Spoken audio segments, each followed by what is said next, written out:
आप सभी को यस सर। दिख रही यस है? सर। ओके चलो।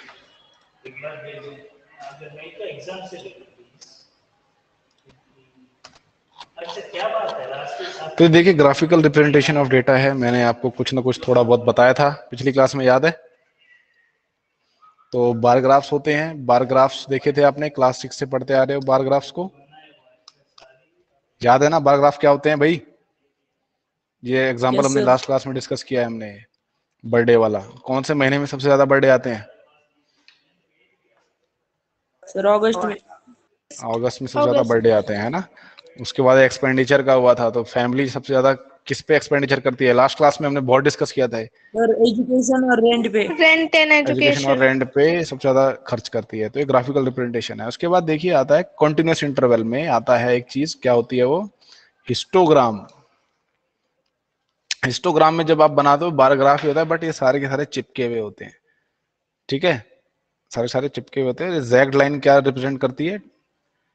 देखिए यहाँ पे इन सबके बीच में बराबर बराबर विड्थ है, 5 यूनिट्स 5 यूनिट्स 5 यूनिट्स, बट यहाँ पे 30 यूनिट्स है। तो जो डिसकंटिन्यूटी है इसको दिखाने के लिए इसने जैग्ड लाइन बना रखी है।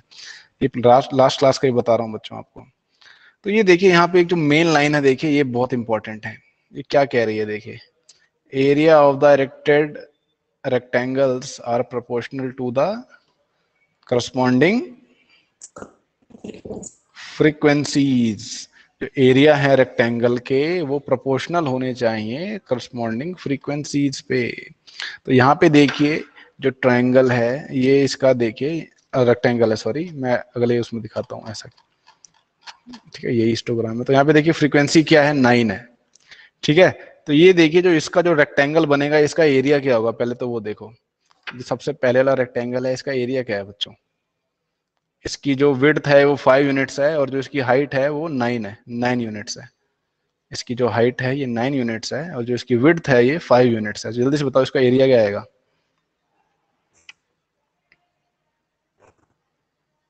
45 very unit good, square. 45 square units, very good. तो इसका आपने एरिया देखा, ये 45 आया है, ठीक है? अच्छा, जो अगला रेक्टेंगल है देखिए इसकी हाइट जो है 6 है, इसकी विड्थ जो है इसकी भी 5 है, तो इसका एरिया क्या आएगा? Sir 30 unit square. 30 unit square, ठीक है? 30 यूनिट स्क्वायर आया। अगले वाला देखिए जो रेक्टेंगल है इसका जो लेंथ है ये 15 यूनिट्स है और जो विड्थ है 5 यूनिट्स है, तो इसका एरिया कितना आएगा?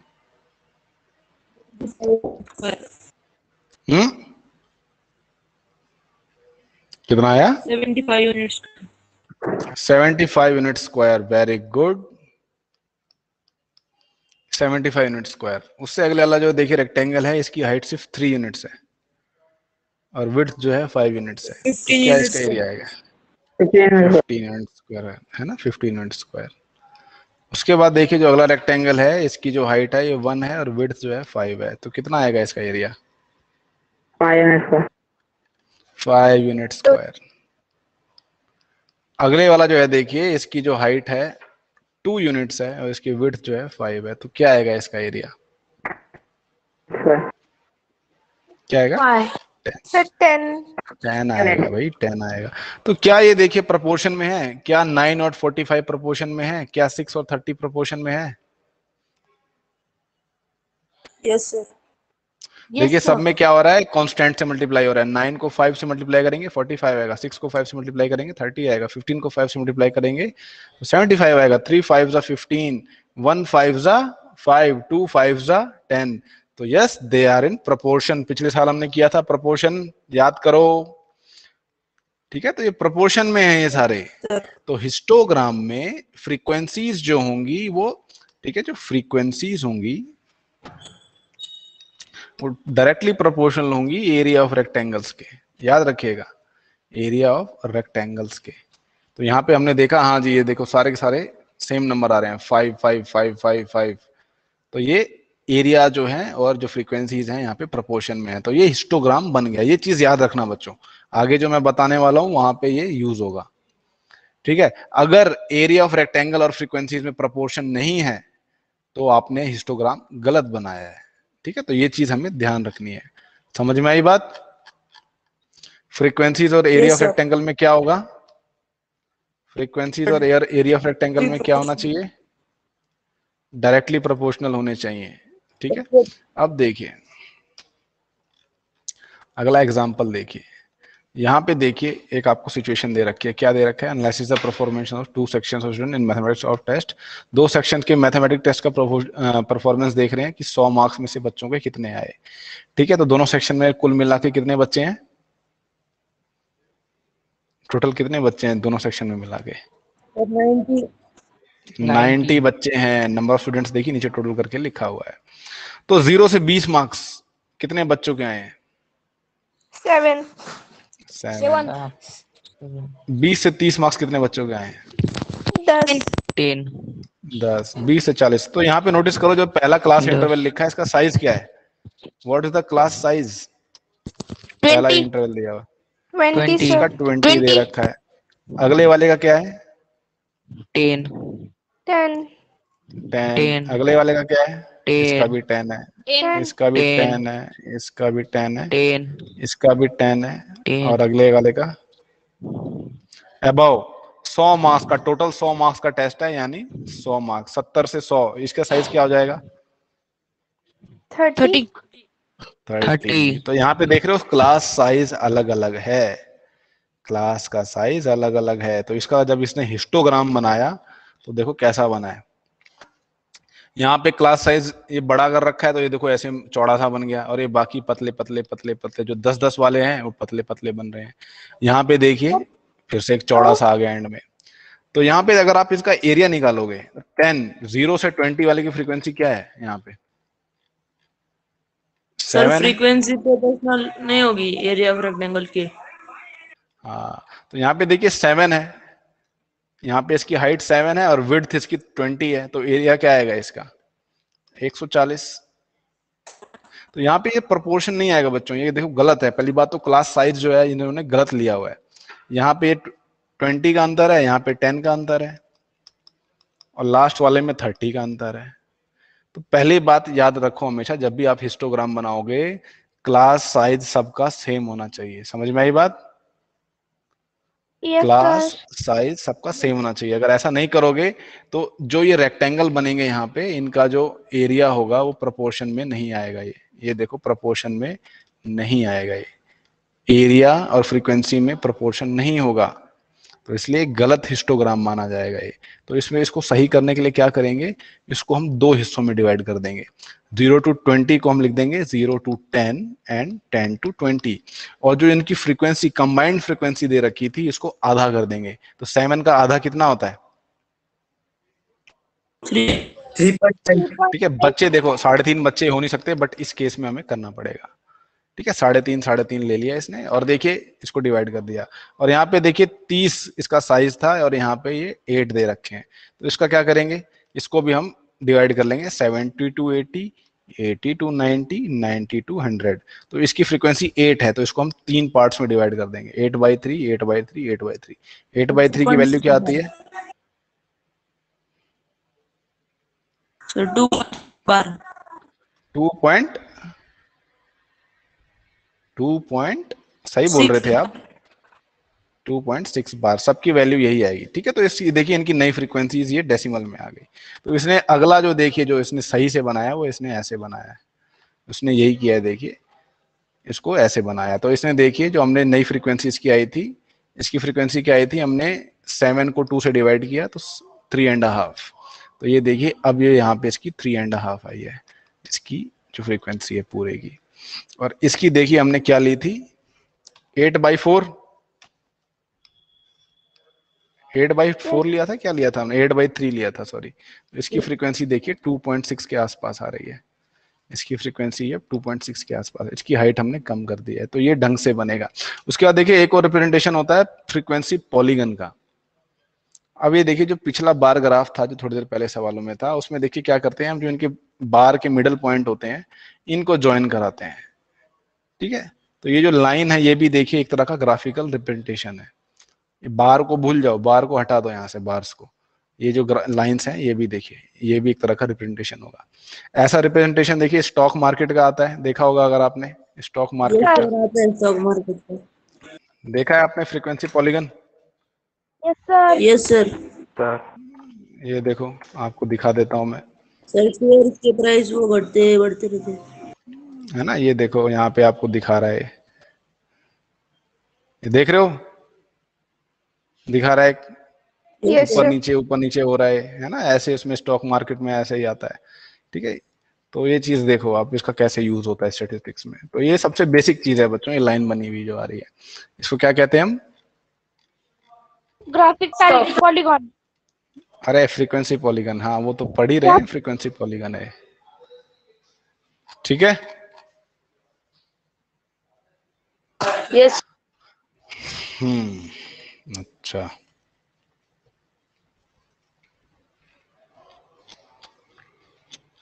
तो उसके, ठीक है, क्लास मार्क, इसमें देखिए हम क्लास मार्क निकालते हैं बच्चों। यहाँ पे देखिए इन दोनों के बीच में जो मिडल वैल्यू होती है वो निकालते हैं। 25.5 to 30.5, इन दोनों को ऐड करते हैं, इन दोनों का एवरेज निकालें। इन रियलिटी हम इन दोनों को ऐड करके 2 से डिवाइड कर देते हैं, तो क्या आता है? इन दोनों को अगर आप ऐड करके डिवाइड कर दोगे 56/2 28। तो ये जो यहाँ पे देखिए, ये ध्यान से देखिए, जो फ्रीक्वेंसी पॉलीगन है बच्चों, ये बीच में ज्वाइन कर रहा है, मिडल वैल्यू पे देखिए यहाँ पे ज्वाइन कर रहा है सबके। तो ये जो मिडल वैल्यू है कैसे निकालते हैं कि ये दो जो लिमिट्स होती हैं देखिए, अपर लिमिट लोअर लिमिट, इन दोनों का एवरेज ले लेते हैं। याद है एवरेज कैसे लेते हैं? ए और बी का अगर एवरेज लेना हो तो a+b/2 कर देते हैं, तो वही कर रहे हैं यहाँ पे। इन दोनों वैल्यूज का एवरेज लेंगे और मिड पॉइंट हमें मिल जाएगा। इसका नाम होता है क्लास मार्क, ठीक है। ये क्लास मार्क पे आता है। अब आपको बना के दिखाऊंगा तब आपको समझ में आएगा ये। तो एक बार इसके सवालों पे चलते हैं। एक्सरसाइज 14.3,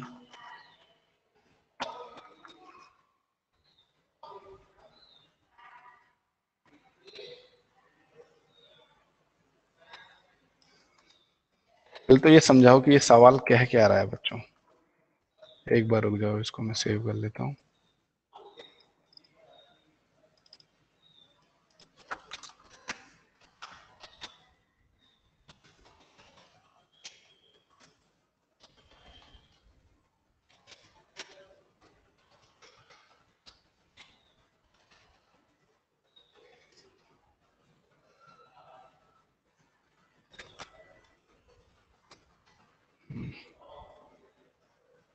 दिख रहा है बच्चों? ये सवाल समझाइए क्या दिया हुआ है।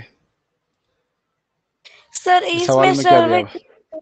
ऑर्गेनाइजेशन में कि जो इलनेस और डेथ का कॉज है एजेस 15 to 44 में वुमन में वर्ल्ड वाइड, उनको ये फीमेल फैटेलिटी रेट दिया हुआ है, ठीक है, कि ज्यादातर किन कारणों से 15 से 15 to 44 ईयर ओल्ड जो औरतें हैं उनकी डेथ किन कारणों से होती है, ठीक है। Reproductive health conditions, neuropsychiatric health conditions, injuries, cardiovascular conditions, respiratory conditions and other causes. तो इसने कहा है कि इसका हमें एक बार ग्राफ बनाना है बच्चों, ठीक है। इसका हमें बार ग्राफ बनाना है। तो ये क्लास 6 में जैसे हम बनाते थे वैसे ही करना पड़ेगा इसको, है ना। बार ग्राफ बनेगा कि हिस्टोग्राम बनेगा इसका, पहले तो ये बताओ। बार ग्राफ बनेगा बार कि बनाएंगे। इसका बार ग्राफ बनेगा, ठीक है। तो इसका बार ग्राफ बना लेते हैं। सर हिस्टोग्राफ और बार ग्राफ में क्या फर्क होता है? बेटा मैंने ये 2 बार बताया ना आपको, उस दिन भी बताया था मैंने। क्यों होता है बताओ गायत्री, याद करो एक बार, बुक खोल के देखो, वहां पे मैंने आपको अंडरलाइन करने के लिए भी कहा था, उस दिन भी कहा था मैंने। सर मतलब मेरा नेट इतना खास नहीं था इसलिए मैंने सुना नहीं ठीक। रिकॉर्डिंग भी करी है मैंने, रिकॉर्डिंग देखी आपने? नहीं सर अब तक नहीं। हाँ हाँ, तो देखना देखना चाहिए उसको। हिस्टोग्राम कॉन्टिन्यूस डेटा के लिए होता है, ठीक है, कंटिन्यूस क्लास इंटरवल्स के लिए। और बार ग्राफ देखिए डिस्क्रीट चीजों के लिए होता है। ये देखो यहाँ पे, तो हमें बार ग्राफ बनाना है, फटाफट बना लेंगे इसको। यहाँ पे हम पहले एक्सिस बना लेंगे। ये कौन सी एक्सिस बनाई है मैंने? इस एक्सिस का नाम क्या है? Y axis. ये कौन सी एक्सिस बना रहा हूँ मैं? Y axis. और ये कौन सी एक्सिस है? एक्स एक्सिस एक्स एक्सिस है, ठीक है। तो यहाँ पे देखिए जो डेटा है किस फॉर्मेट में दिया हुआ है, देखिए 31.8, 25.4, 12.4, 4.3, 4.0, 22.0। तो इन्होंने 10-10 का ले रखा है, ठीक है। मैं 10-10 का ले लेता हूँ यहाँ पे, ठीक है। 10, 20, 30, 40, हाईएस्ट कितना है, वही 30 तक ही है, तो ज्यादा का ले सकते हैं हम।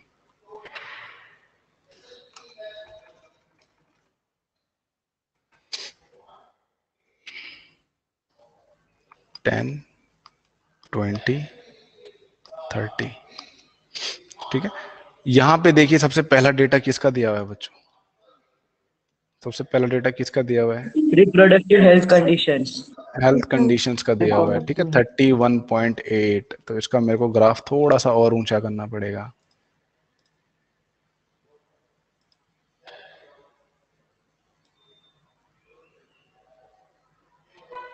ठीक है। अच्छा मेरे को एक बात ये बताओ बच्चों, ये जो बीच बीच में जो छोटा छोटा जो है यहाँ पे देखिए, ये क्या होगा, इसको मैंने 4 पार्ट्स में डिवाइड कर दिया। सर 2, 4, 8, 10। यहाँ पे इसको 5 ले लो भाई, यहाँ पे इसको 15 ले लो, ठीक है। बीचों बीच में ये हो जाएगा 25, ये हो जाएगा सॉरी 35, 5, 10, 15, ये ठीक है, ये बन गया आपका।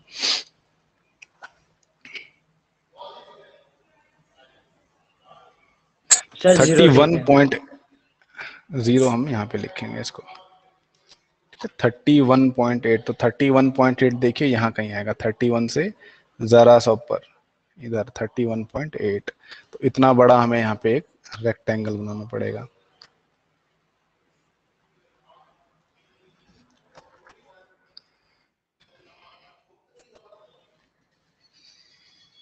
दिख रहा है। अगला क्या है बच्चों, न्यूरो साइकियाट्रिक कंडीशंस 25.4। 25.4 जस्ट थोड़ा सा ऊपर होगा 25 के, तो ये देखिए 25.4।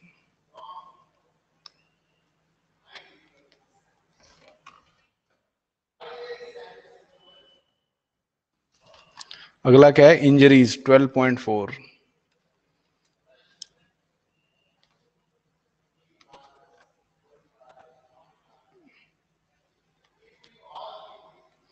उससे अगला क्या है, कार्डियोवैस्कुलर कंडीशन कंडीशन। कितना है, 4.3 है ना, 4.3। तो ये 4.3 हो गया। उसके बाद रेस्पिरेटरी कंडीशंस 4.1, थोड़ा सा छोटा बनेगा ये इससे, रेस्पिरेटरी कंडीशंस। उसके बाद है अदर कॉजेज। अदर कॉजेज में क्या है, 22.0 22.0 ना, वो यहाँ कहीं बनेगा 22.0, ठीक है। इनकी बच्चों नेमिंग करना मत भूलना, यहाँ पे जो नाम है वो लिखना जरूरी है सबका। तो इनके नाम यहाँ पे आप लिख देना, ठीक है। जो भी कंडीशंस हैं इनके नाम आपको कॉपी में ड्रॉ करना है, इसको इन सब के ऊपर नाम लिखने हैं। ये reproductive condition, reproductive health condition.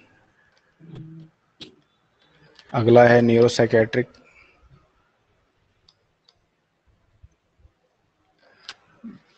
उसके अगले वाला है इंजरीज, कार्डियोवैस्कुलर, कार्डियोवैस्कुलर, रेस्पिरेटरी, और ये है अदर कॉजेस। तो ये लिख सकते हैं आप, इधर भी लिख सकते हैं, नीचे भी लिख सकते हैं, आपके ऊपर है। बार ग्राफ के ऊपर भी आप लिख सकते हो, ये आपकी मर्जी है कि कहाँ पे लिखना है, ठीक है। बार ग्राफ आप ऐसे बनाते हैं। तो ये क्लास 6 के लेवल का ही है, ज्यादा उसमें मुश्किल नहीं थी। अगला देखिए, इसमें जो सवाल दिख रहा है आपको, क्या सवाल पूछ रहा है, सवाल दिख रहे हैं आपको कि नहीं दिख रहे? Yes sir. तो ये बच्चों सवाल पूछ रहा है, which condition is the major cause of women's health ill health and death worldwide? कौन से केसेस सबसे ज्यादा डेथ होती है फीमेल्स की? The reproductive health condition. Reproductive health conditions, very good. ठीक है। थर्ड देखिएगा, try to find out with the help of teacher two factors which play a major role in cause of ever major cause. ठीक है, तो आप जो है अपने साइंस टीचर से एक बार पूछिए क्या क्या कॉज हो सकते हैं, और वो कॉज जो है आप बुक में, जो आपकी टेक्स्ट बुक है उसमें लिखेंगे। समझ में आई बात? साइंस में आप Yes, sir. पढ़ते हो ना? हाँ, तो उनसे, सॉरी गलत वाले होमवर्क पे है हाईलाइट क्या? किया हुआ मैंने। हाँ, ये होमवर्क है भाई, और क्या है, ये आपको पता करना है क्या क्या कंडीशंस होती हैं, उसको आपको लिखना है। ठीक है, रिप्रोडक्टिव हेल्थ कंडीशंस किस वजह से विमेंस की डेथ होती है, ये आपको नोटबुक में लिखना है। ठीक है, इसमें आप कंसल्ट करेंगे अपने साइंस टीचर को। ठीक है, चलिए Yes, नेक्स्ट sir. सवाल देखते हैं। अगला सवाल देखिए।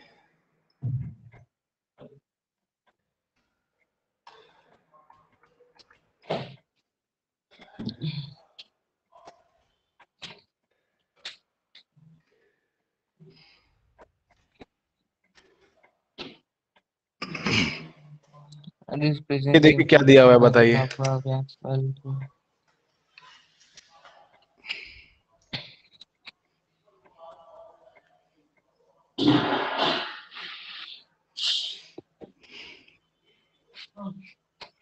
समझाइए इस क्या दिया हुआ है,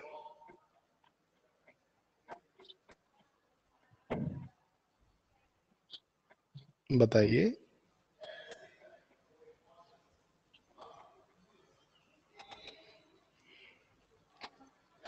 बताइए बच्चों। ठीक है, ये देखिए सेक्स रेशियोज दिया हुआ है यहाँ पे। डिफरेंट जो हमारे सोसाइटी में जो ये सेक्शंस हैं, schedule caste, schedule tribe, SC non SC ST, backward, non backward, rural, urban, वहाँ उन सब जगहों का ये सेक्स रेशियो हमें दिया हुआ है कि नंबर ऑफ गर्ल्स पर 1000, यानी 100 बॉयज हैं तो 940 लड़कियां हैं, 100 बॉयज हैं तो 970 लड़कियां हैं इन शेड्यूल ट्राइब में। नॉन SC ST में 100 लड़कों पे 920 लड़कियां हैं। ठीक है, तो ये देखिए सेक्स रेशियो दिया हुआ है, तो इस पे हमें बार ग्राफ बनाना है। समझ में आई बात? तो सबसे पहले मैं क्या बनाऊंगा भाई, यहाँ पे एक्सिस Sir, बनाना y पड़ेगा axis हमें। and x axis. हाँ, Yes, वाई sir. एक्सिस, हाँ वाई एक्सिस बनानी पड़ेगी हमें। ये वाई एक्सिस बना देंगे भाई, तो थोड़ा यहाँ से बनाते हैं थोड़ा सा। ये वाई एक्सिस बना दी, ये हमारी एक्स एक्सिस है। ओके, तो इसने क्या बोला है, हमें ग्राफ ही बनाना है ना, बार ग्राफ। ठीक है भाई, तो अब नोटिस करो यार, यहाँ पे गिनती ही 900 से शुरू हो रही है। यहाँ पे हम ओरिजिन लेते हैं, तो क्या करना पड़ेगा हमें, यहाँ पे 0 से लेके 900 तक की गिनती लिखनी पड़ेगी, या क्या करें, क्या करना पड़ेगा बच्चों? यहाँ पे हम जैग्ड लाइन का यूज करेंगे यार। जैग्ड लाइन बताया नहीं था, जब डिसकंटिन्यूटी हो तो जैग्ड लाइन लगा सकते हैं यहाँ से। जैग्ड लाइन लगा देंगे, फिर हम अपनी गिनती शुरू कर सकते हैं यहाँ से। 900 से शुरू कर देंगे, 910, 920, 930, 940, 950, 960, 970, 980, 990। ठीक है, ये क्या है, नंबर ऑफ गर्ल्स पर 1000 बॉयज, नंबर ऑफ गर्ल्स पर 1000 बॉयज। ठीक है, तो सबसे पहले कौन सी सेक्शन का है, शेड्यूल कास्ट का है। शेड्यूल कास्ट में कितनी लड़कियां हैं भाई? 940. Sir, 940. 940 है, तो हमें ड्रॉ करना पड़ेगा 940। तो जो रेक्टेंगल है देखिए, उसकी यूनिट लेंथ लेते हैं हम और उसको ड्रॉ करते हैं 940। तो ये हो गया 940। उससे अगला क्या है भाई, Sir, 970. शेड्यूल ट्राइब का 970 है। ठीक है, शेड्यूल ट्राइब इज 970, तो ये देखिए 970। उसके बाद टाइम गिव करने give 920 SC ST, 920 non, sorry non SC ST है, sorry 920 is non SC/ST। Backward districts का क्या रेशियो है भाई, क्या सॉरी कितनी लड़कियां वहां पे? 950 950 950। 950 नॉन बैकवर्ड डिस्ट्रिक्ट का 920 920 920। रूरल एरिया का 930 930 रूरल एरिया 930 930 930 और अर्बन 910 910 910। तो सबसे सबसे कम कौन से उसमें, एक बार सबका इसका नाम रख देता हूँ मैं भाई, SC यहाँ पे जरूरी है बताना। एक बार रुको, अर्बन एक बार रुकिए बच्चों, एक बार रुकिए। SC ST नॉन SC/ST, उसके बाद क्या था? बैकवर्ड, बैकवर्ड्स, नॉन बैकवर्ड, उसके बाद रूरल, उसके बाद अर्बन। ठीक है, तो सबसे ज्यादा कम लड़कियां कौन से उसमें है? Urban urban. ठीक है, और सबसे अच्छा, ठीक है, किसमें रेशियो है, कहाँ पे, कौन सी सेक्शन में? ST में। ठीक है, ST में, हाँ ST में। ठीक है, सोसाइटी सही चल रही है उनकी, ठीक है, ये बता रहे हैं। तो उसके बाद देखिए कुछ सवाल पूछा गया है, in a classroom discuss what conclusion can be arrived from the graph. तो आपके हिसाब से क्या कंक्लूजन निकलता है इस ग्राफ से?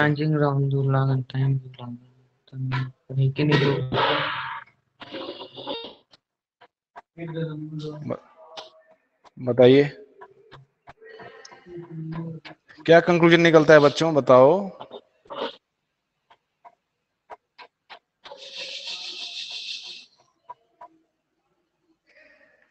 बताइए।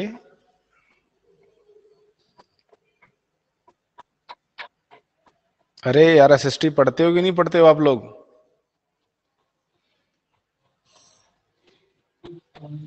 क्या कंक्लूजन निकलेगा इससे?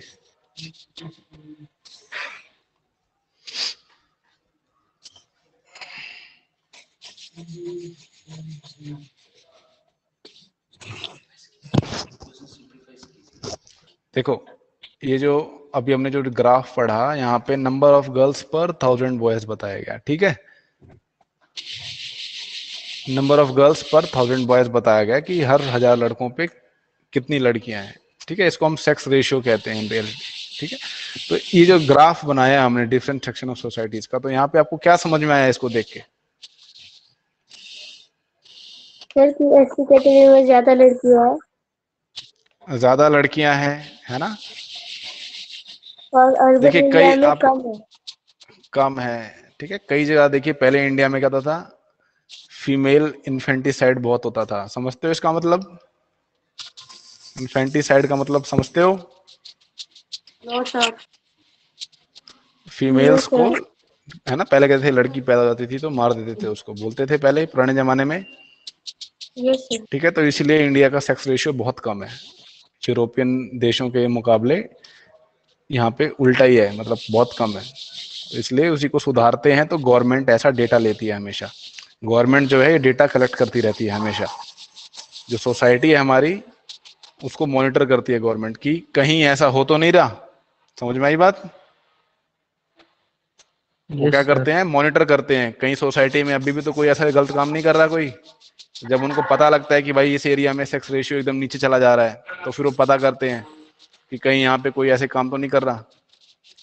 समझ में आया क्यों होता है इसका यूज, डेटा क्यों कलेक्ट होता है? हाँ।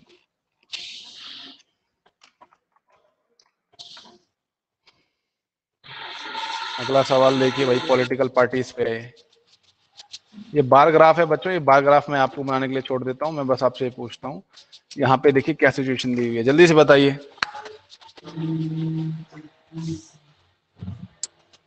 जल्दी बताओ,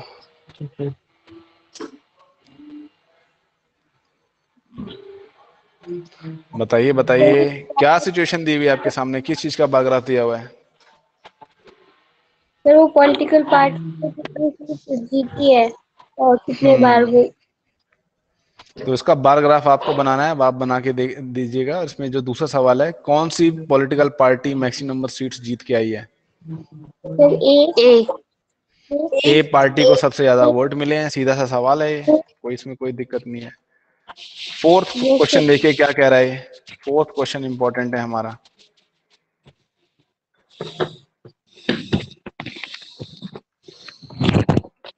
फोर्थ क्वेश्चन देखिए,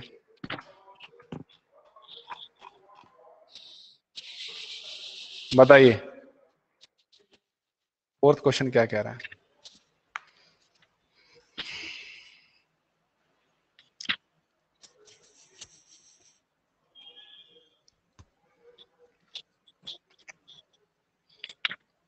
सर इसमें क्या 40 से सिचुएशन दे रखी है? हाँ हाँ बोलिए बोलिए। सर वहाँ पे 40 लीव्स है जिनकी मेजरमेंट ली है 1 मिलीमीटर में,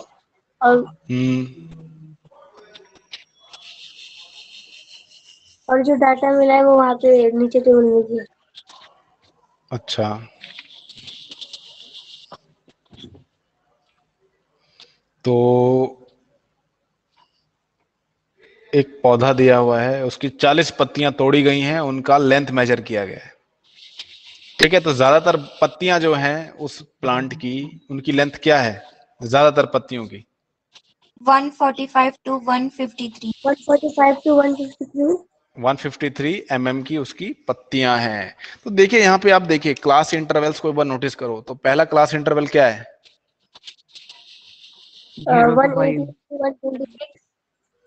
118 to 126 का। इसका साइज क्या है बच्चों? क्लास का साइज क्या है?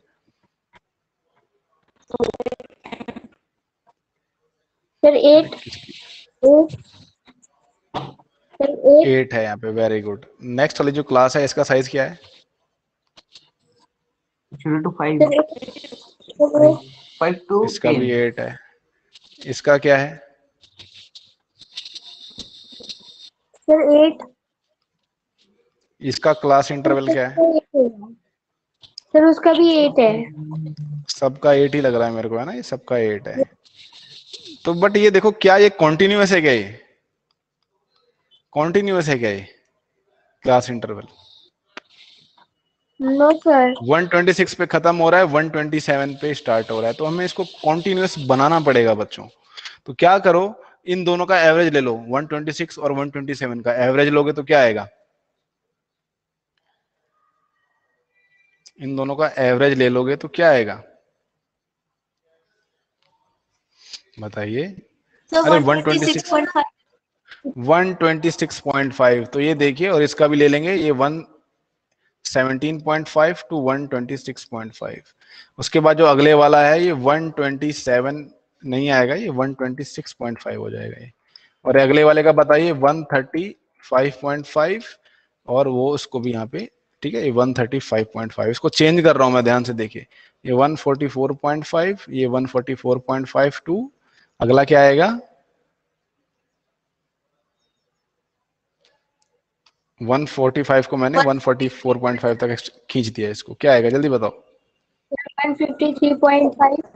3.5, 153.5 to 162.5, 162.5 to 171.5। 171.5, 171.5 to 180.5। 180.5। तो ये देखिए क्लास इंटरवल्स को मैंने चेंज कर दिया। ठीक है, हमारा डेटा चेंज नहीं होगा इसकी वजह से। अरे क्या हो गया? ठीक है, तो इसको हम इधर ले आएंगे। अब ये देखिए, ये हो गया हमारा डेटा। अब ये देखिए, ये क्लास इंटरवल लेंगे और इसको यूज करके हम हिस्टोग्राम बनाएंगे अपना। तो हिस्टोग्राम देखिए, नंबर ऑफ लीव्स दिया हुआ है, लेंथ दी रखी है, तो ये देखिए इसको यहाँ पे। तो क्या बनाएंगे हम हिस्टोग्राम बनाने के लिए? सबसे पहले सर पहले हम एक्सिस ड्रॉ करेंगे। एक्सिस ड्रॉ करेंगे, और यहाँ पे ये वाई एक्सिस ड्रॉ करी। क्योंकि देखिए अब हमें डेटा 0 से शुरू करते हैं, बट ये यहाँ से डायरेक्ट 118 से शुरू हो रहा है, तो हम यहाँ पे एक डिसकंटिन्यूटी दिखाने के लिए क्या ड्रॉ कर देंगे? Cracked line. Zag line draw कर देते हैं ना, ऐसे जैग लाइन ड्रॉ कर देते हैं। अब हम अपना डेटा आराम से यहाँ से स्टार्ट कर सकते हैं। तो ये डेटा कहाँ से स्टार्ट करें भाई बताओ? 117.5 से स्टार्ट कर देंगे।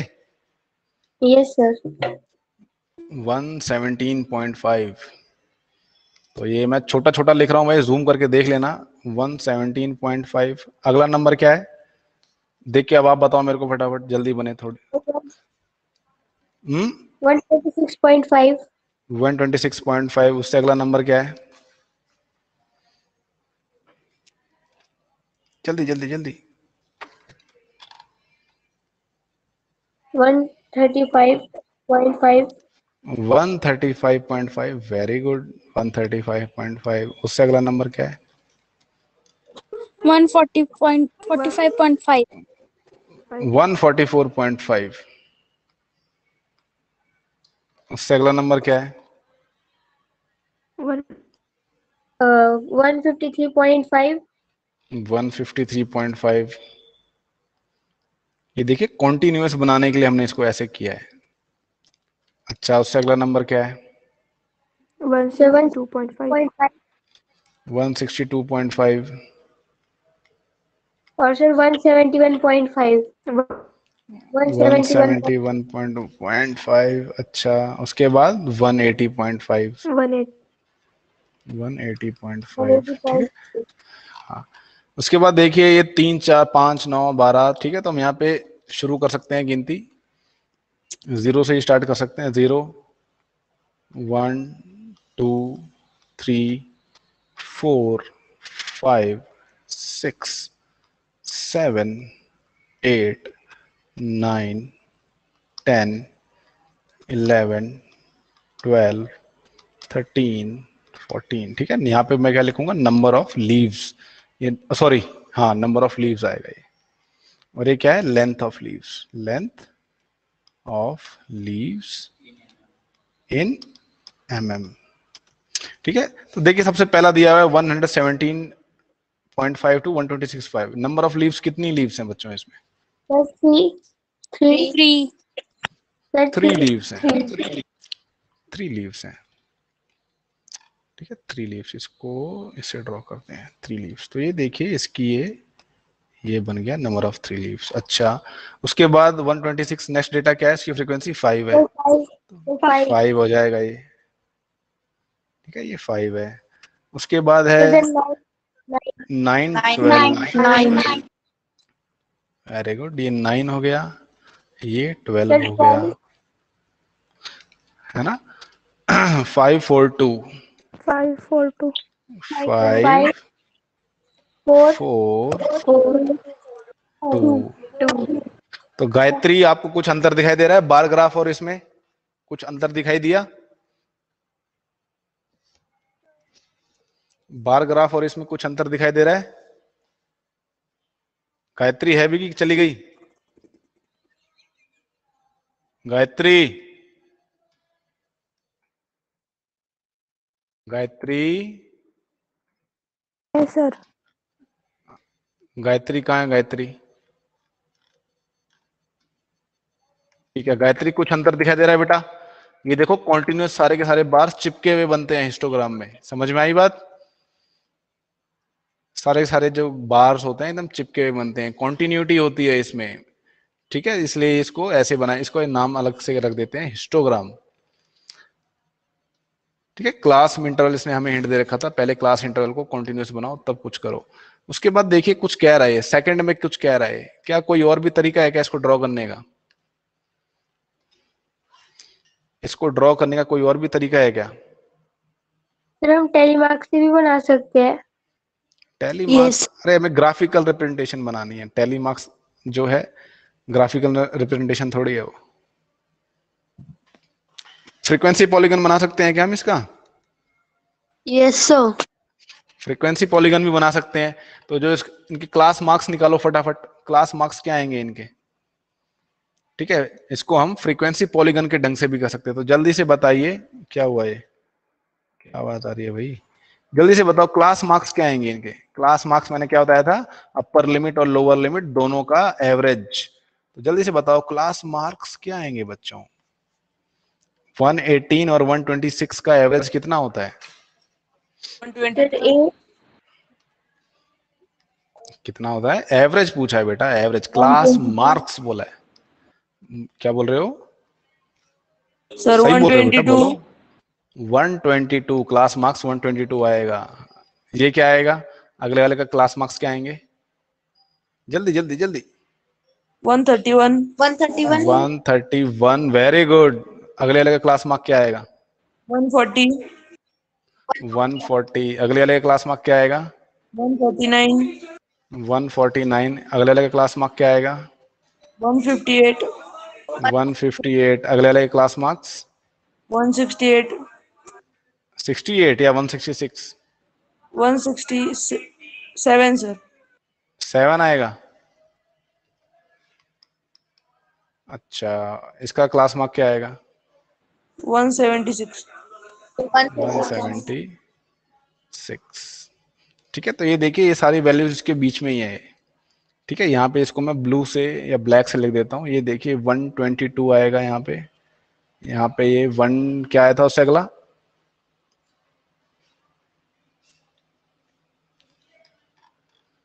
131।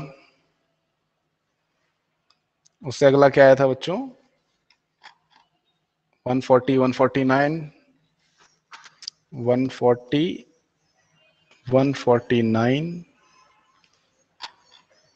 158, 167, 158, 167 और आखिरी वाला क्या था? 176।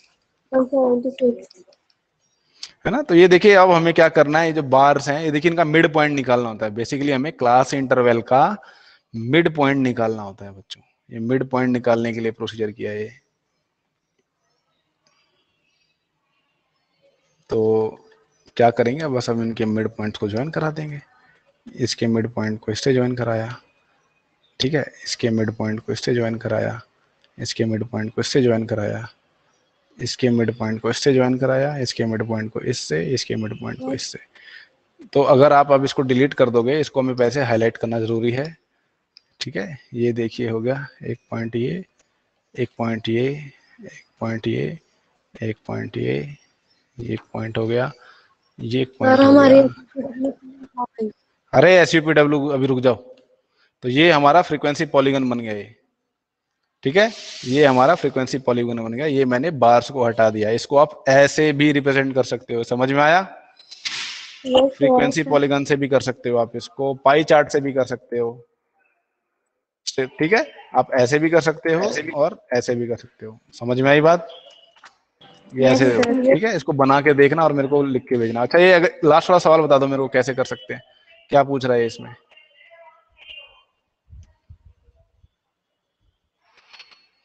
क्या आप कह सकते हैं कि ज्यादातर जो लीव्स हैं वो 150 mm लॉन्ग है, 153 mm लॉन्ग है? कह सकते हो क्या आप? Yes sir. है ना, ये देखिए इसी इंटरवल में है ना, ये देखिए हमने इसको इसी इंटरवल में रखा है 153।